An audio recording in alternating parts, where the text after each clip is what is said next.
Symptoms of an unhealthy baby during pregnancy. अस्सलाम वालेकुम friends, welcome back to my channel. अगर आप अपने बच्चे को लाहक किसी भी ख़तरे को ख़त्म करना चाहते हैं तो आपके लिए हेल्थी और अनहेल्थी फेटस के साइंस में डिफरेंस को जानना ज़रूरी है।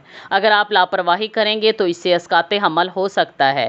अस्काते हमल अनहेल्थी फेटस का ही नतीजा होता है, जिसकी वजह से 20 वीक्स से पहले अस्काते हमल हो जाता है। 5वें महीने से बच्चा मूवमेंट शुरू कर देता है और ये एक ऐसा दौर है जब इसे मुख्तलिफ ख़तरात का सामना करना पड़ता है, जो बराह रास्त या बिलवास्ता तौर पर नश्व-नुमा और तरक्की को मुतासिर कर सकते हैं। तो आइए जानते हैं, how do you recognise an unhealthy foetus inside your womb. Fundal height आपको ये अंदाज़ा लगाने में मदद दे सकती है कि औरत की यूट्रस ग्रोथ की क्या पोजीशन है। इसके लिए हामला औरत को लिटाकर यूट्रस के ऊपरी हिस्से से लेकर प्यूबिक बोन तक पैमाइश की जाती है। आमतौर पर 16 वीक्स के बाद पैमाइश करके प्रेगनेंसी की ग्रोथ चेक की जा सकती है। अगर आपकी यूट्रस की हाइट वो नहीं है जो होनी चाहिए तो ये आपकी प्रेगनेंसी में प्रॉब्लम की निशानदही करती है।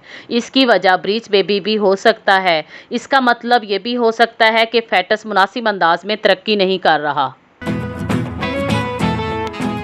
अमूमन 5वें हफ्ते के बाद बच्चे का दिल धड़कना शुरू हो जाता है, लेकिन 10वें हफ्ते के बाद बच्चे की हार्ट बीट काउंट करना इजी होता है। इलेक्ट्रॉनिक फेटल मॉनिटरिंग से बच्चे की दिल की धड़कन का पता लगाया जा सकता है। कुछ डॉक्टर तो सिर्फ पेट को छूकर ही बच्चे की हार्ट बीट काउंट कर सकते हैं। बाज़ औक़ात बच्चे की पोजीशन और कुछ प्लासेंटा इश्यूज़ की वजह से बच्चे की हार्ट बीट काउंट करना मुमकिन नहीं होता।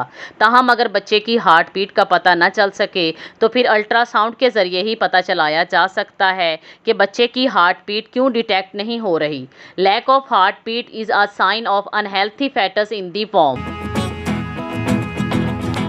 हमल के दौरान कुछ दर्द तो नॉर्मल होते हैं, बट बहुत ज़्यादा दर्द like menstrual cramps is another warning sign.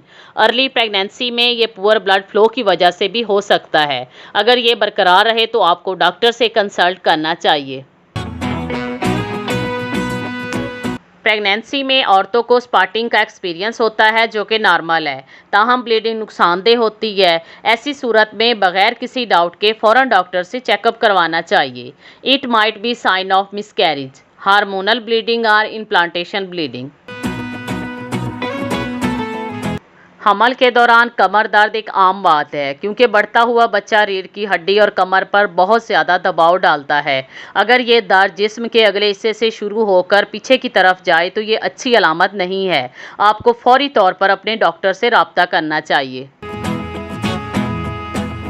Vaginal discharge एक आम हालत है जो ख़वातीन हामला होने के बाद महसूस करती हैं, और हमल के बढ़ने के साथ ही इसमें इजाफा होता है। आम तौर पर वैजिनल डिस्चार्ज साफ, शफाफ और सफ़ेद स्मेल के बगैर होता है।